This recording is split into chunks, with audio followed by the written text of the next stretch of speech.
And three. All right. So we are discussing the elements behind GILI, um, and we're going to talk about the chakras. A little backstory on GILI. GILI stands for Global Innovation Through Local Implementation, GILI. The idea, think globally, act locally. Um, and its mission is social impact through self-development. Kind of this idea, everyone wants to change the world, few want to change themselves. This is for those who want to continue to cultivate the self because of the ripple effect we have in the world. This comes from years and years and years of working in my community. I served on a number of boards. Yuga had a board for a long time, and time and again, I found so many people with big ideas and little follow through, which is great. That's going to be the majority of the people that we encounter in our day to day. But leaders have to be able to sit with their ideas and develop a plan of action items that we can take steps, we can do things, we can implement change instead of expecting, somebody out there to be doing the change, making the world a better place. We also, when we get behind our ideas and work out the logistics behind our ideas, we work out the impracticalities of those ideas and we leverage on the practicality of those ideas. One of my favorite examples I love to give is when Yuga had a board, one of our board members, and how I got my board to show up time and again. And Yuga had a lot of different community programs at the time. But the way I got them to show up was providing food, because they all had big ideas, but they always had better things to do. And they weren't orienting that time, allocating that time for a commitment that they had made. Um, but they would always come with these big ideas, but then they would essentially look to Lindy to do them all. Right. And then they'd walk around, patting themselves on the back, so proud of themselves. And it's like, it doesn't work that way. And that behavior ultimately led to me disbanding the board. And actually, because Yuga was a nonprofit for a while, moving out of that because I realized kind of like the decisions we've all been faced with having to make here recently. I opened the floor for discussion, for input, but ultimately I have to take ownership of the ultimate, decision. I have to take that responsibility. Same thing when it comes to my business, and it's not to be callous or egotistical, although we could see how something like that could swing into it, but somebody taking on, the ownership of making the difficult decisions, but also opening themselves up to the input of others, especially other informed minds and things like that. So this one board member always had big ideas. Back in the day, I had a regular festival that we would hold on Mother's Day every year. And we'd come up with these ideas, but ultimately on the day of it was always Lindy running her ass off, doing all the work while everyone else drank beer on the beach or, walked around telling everyone that, they put this on and they put this on. But when it came time for them to do the things that they had agreed to, only a handful were reliable like that. So I will always kind of cast my net with people, but then I always kind of sit back and look to see who shows up and how they show up. And then that's usually the people that I'm like, hey, I'm going to be doing this program or this retreat or this thing, because I know I can work with them. It's not just about having the talk. It's walking that talk. So this one board member, one day was, he's like, oh, I've got a great idea. Cause we were always doing around the table, shared ideas. I always had an agenda. He was like, in order for this board to run better, and mind you, this was somebody who only came for the food, who showed up at our events and basically used it to hit on the women there or whatever it may be, who told me that the board needed to be more effective and run smoother. And I'm like, okay, show up and get involved and follow through with the things you're going to do. But he's like, we all need iPads. So I think everyone needs an iPad and then we'll really be good. And this was like 7 years ago or so, and I was like, noted. I'll make note of that. I said, do you have any idea where that resource will come from? And like, it just, to me, I'm like, that's just sheer arrogance, stupidity. But that was very symbolic of the mindset. Oh, well, we'll just give everyone new cars and, filet mignon and lobster and things like that. Not realizing that, when you're feeding a number of mouths or when you're doing this on a larger scale, numbers add up really quickly. So So GILI kind of came from this like idea of like social entrepreneurialism and creating a space where we can, as educators, disconnect from our responsibilities, our daily lives, and reconnect to each other in nature, and explore this idea of how to be social activists, in creative ways while continuing to cultivate the self. So GILI comes from that, and a big part of us being here is to explore how we'll set the stage for those who will come in August. So what I've done in years past, um, and I didn't focus as heavy last year on it, but I have, but we've kind of progressed through the chakras over the time of GILI.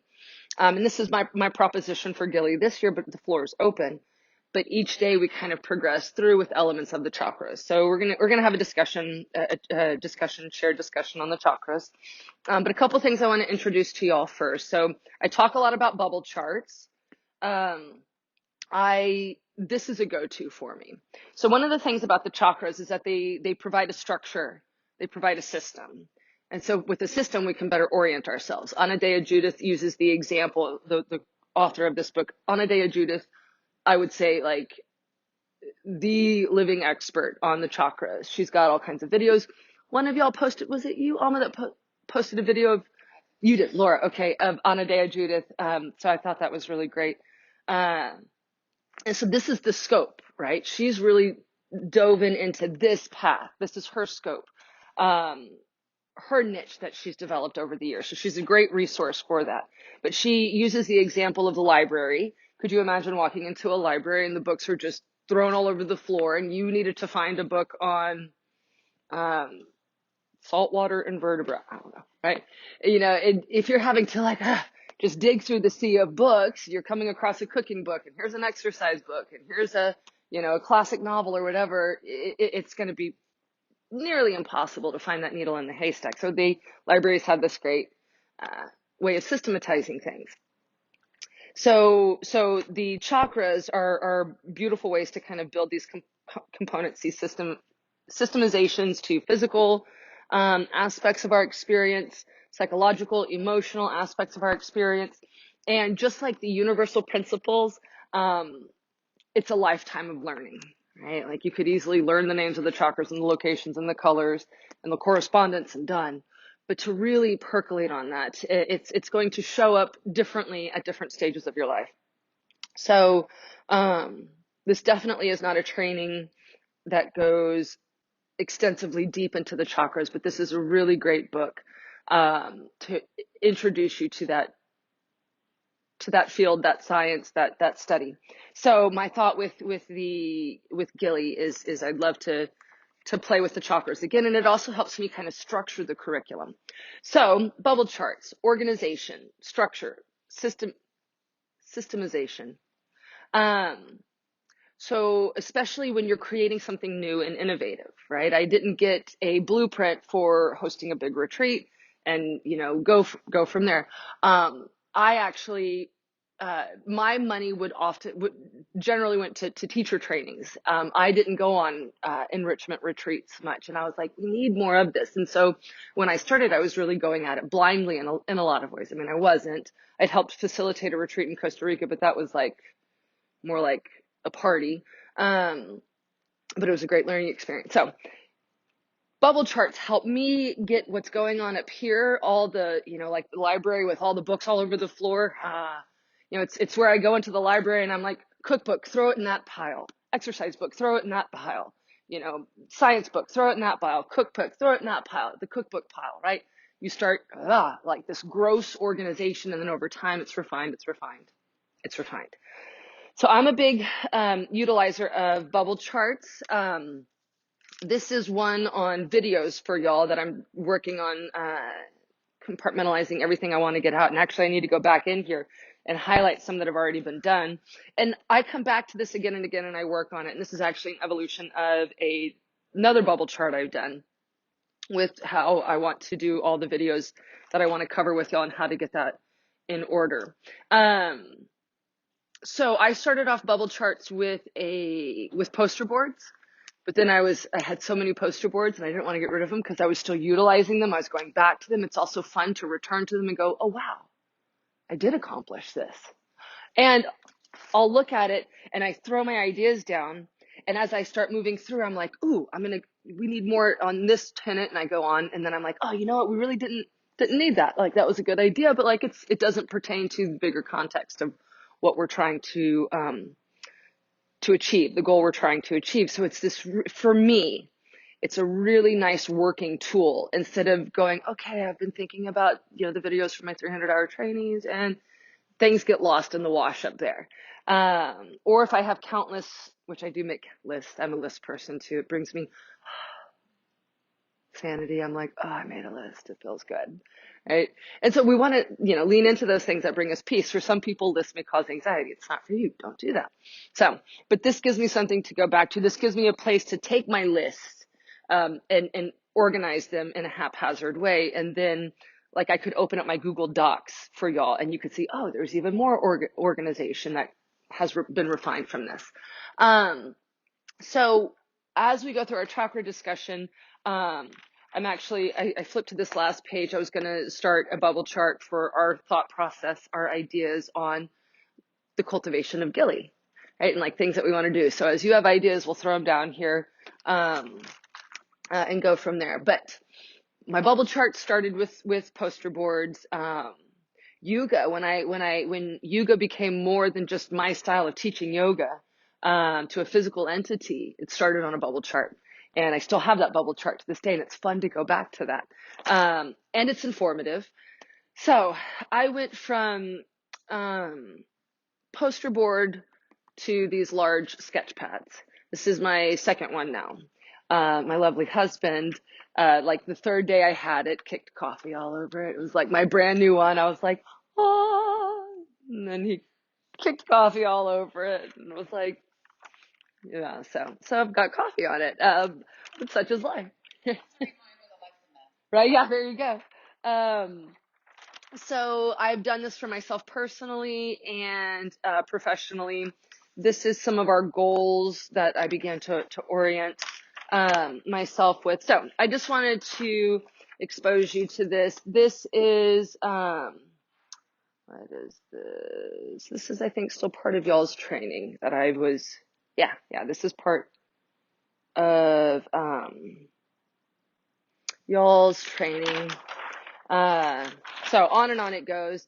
This was a weekend intensive I did on Muladhara chakra. That's the base chakra. And so again, just compartmentalizing my ideas. And so you'll see a lot of circles and you'll see a lot of lines connecting.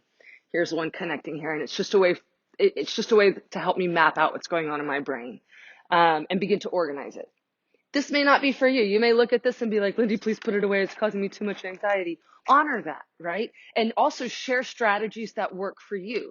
So what are some good strategies that work for y'all in organizing your ideas? Like, for example, like a class. I'll do this with classes. I'm like, okay, I want to do a class on the hips today.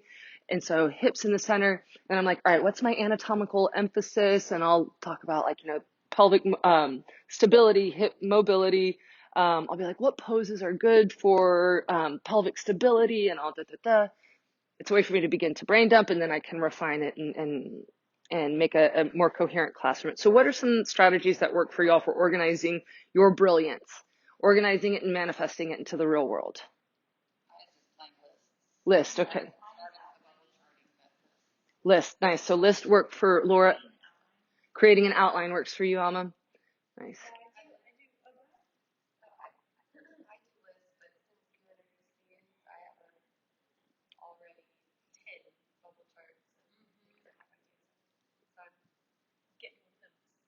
I love it. I didn't bring it, but I've actually got a portfolio case for it. I ordered it off of Amazon, so you can, and I actually have my other one in there, and my poster boards in there. But yeah, I like this. So list, outlines, lists, and bubble charting. It sounds works for some of y'all.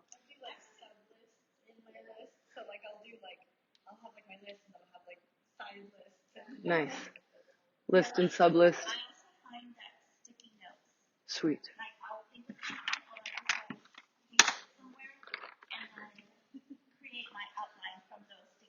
Nice. I like that. Yeah, I love sticky notes and tabs and things like that. Yeah. So having like the office supplies, investing in these things are of value. So nice. So sticky notes work really well. I can relate to that.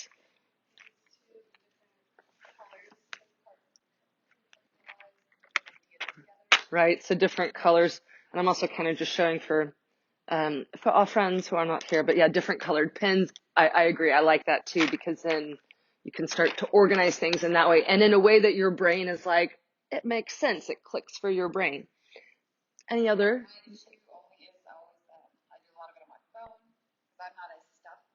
Mm-hmm. Mm-hmm.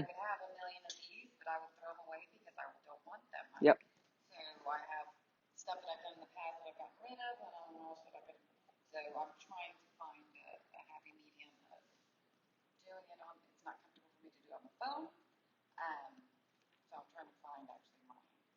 Nice. Mm-hmm. A lot of stuff. Yeah, a lot of clutter and things like that. I remember when we met, you were very much, yeah, minimalist and um so this is a great discussion. So Laura's saying um she likes the list, but she doesn't want to turn into Lindy where I have like 7 notebooks that I'm constantly carrying around, and I can understand that. So she's utilizing her phone more and more to organize things, but then the phone is small and yeah. Everyone, iPad for you, iPad for you. Hmm.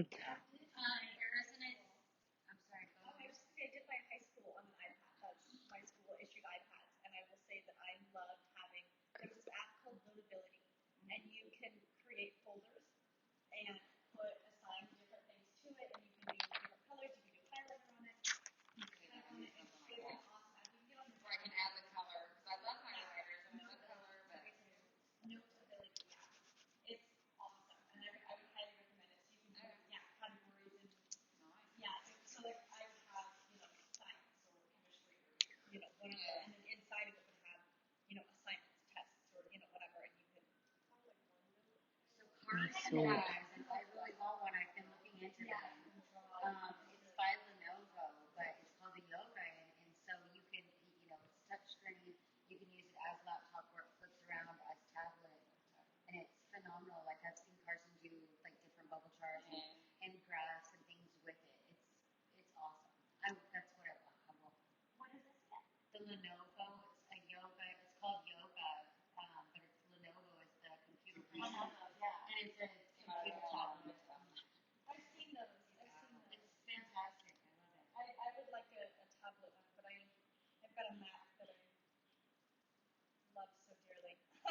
Yeah.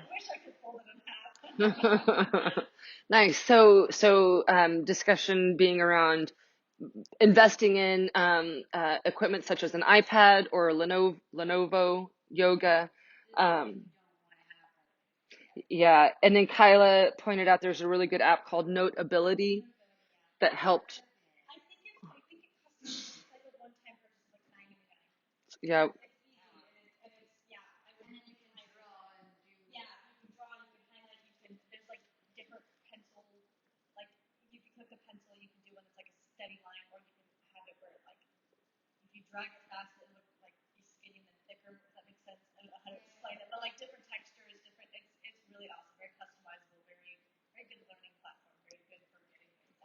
Very cool. I'm so excited to look into that. I also, I use Google Docs a lot. That's been really helpful. I've got something like 30 folders in there, and then you open one and it's got all the subjects within it. I've got stuff from trainings I've gone through. That's a folder in and of itself. The trainings that we host. I've got one on personal information, like so for like the portfolio stuff we'll be moving towards. You can compartmentalize in there. I've got one for the current university program I'm in, and then you open it up in the different subjects. Um, I just finished my first trimester, so I'm going to group all of that into a trimester, that'll have a trimester one, and then now I'll be creating another one for the summer trimester. So all kinds of fun ways, and this is such a great discussion, like sharing, like what resource works for you. Ooh, that's a good point. Oh, we're different. How, what we find effective for our learning styles and our work styles, but it really helps when we can share and cultivate this, right? Instead of like, oh, you went to a yoga thing, like what'd y'all just do? Sit around the fire singing Kumbaya? Like, and how many people have had an experience where people just assume that we're here just, you know, like weaving flowers in our hair and, um, not to say don't do those things. Flowers. But and Anadea Judah talks about it, like we are always part of this evolution. So yes, yoga is this very ancient science and practice, but it's not something that happened back then, and now we're trying to, just touch on that. Yoga is alive. Yoga is a science of life. So it's, like, I'll try not to go down my soapbox, but it's so much more than just pose. And so we are constantly part of that evolution of it. And yoga is affected by the context of the time, the zeitgeist, the context of the time that we're in. So as professionals, instead of being like, oh, I have to bow to the great, yoga that was, and I am humble and I am not deserving of being a leader within this field, that's not the case. We are part of the evolution of this, and we get to contribute to the acceptance and normalization of yoga in our culture. And we can think of examples of how people see yoga as this like hippie, far out, one love kind of thing. And there are definitely aspects that are that, but it's also professional and clinical and applicable to any walk of life. And so as we represent ourselves professionally, as we help organize the profession, and build our professional networks, the general public is like, oh, wait a minute, like you teach yoga, like they begin in time, there'll be a degree of respect versus, oh, it must be nice to just walk around in spandex all day while the rest of us are working. And you're like, how many people are like, you just do yoga all day? And it's like, do you have any idea how? Okay. Right. So as we develop ourselves and support each other and each other's development, and then our collaborative development, again, we just really contribute to representing yoga as something different. And then people will begin to distinguish between the quality and caliber of yoga teachers. I remember seeing this one thing where it's like, we've added this new teacher to our teacher training, and we're so excited because she was born into yoga because her parents are hippies. And I was like, I know this person, and she's only done one training. She should not be teaching teachers. I mean, she can contribute to teaching teachers, but she did one training 10 years ago and doesn't see the value of continued education. But she was born into a family of hippies. Cool. Groovy. All right, then. So this is, and these are my views. These are my opinions, because I've worked very hard and I continue to work very hard. I'm not like, I know yoga, like, and then put that in the bag. And, I'm constantly going back to resources. So, that's why I'm excited that we're creating this together. Like we're going to be doing this together, I hope, for many, many years to come. You can, move and go wherever. Lindy will be like, hey, Kyla, I've got, this is the 2025 curriculum.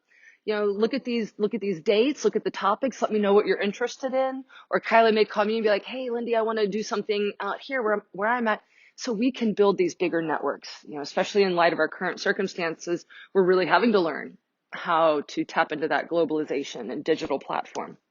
So, so a little bit of, I've even worked out sleeping arrangements, like, there's so much I've used this for. So I just wanted to introduce that, because you'll see me writing in here different things from our discussion today and any ideas that we have, and this will be a continued living document. All right, thoughts, questions, input before we switch gears into the chakras?